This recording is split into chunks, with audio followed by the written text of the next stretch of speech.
Hot topic ngayon ang sparkle artist na si Kylin Alcantara at ang basketball player na si Kobe Paras.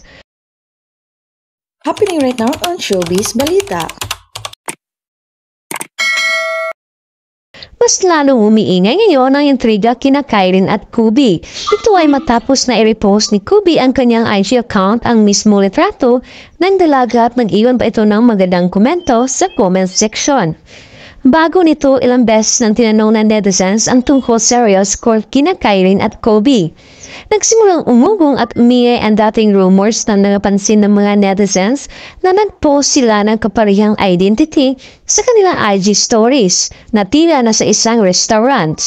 Mariing itinanggi ng dalaga na single siya at magkaibigan lamang sila sa basketballistang si Kobe Paras.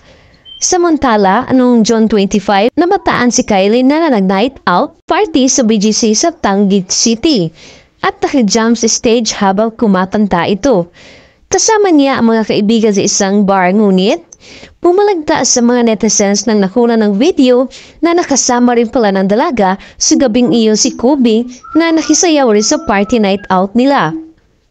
Pero nung lumabas na ito sa isang bar, ay nakuha ng video ng isang netizens na maghahawak ang kamay habang naglalakad papunta sa kanilang parking lot ng BGC. Kaya tuloy hula ng mga marites sa social media ay may namamagitan na nga ba talaga sa dalawa?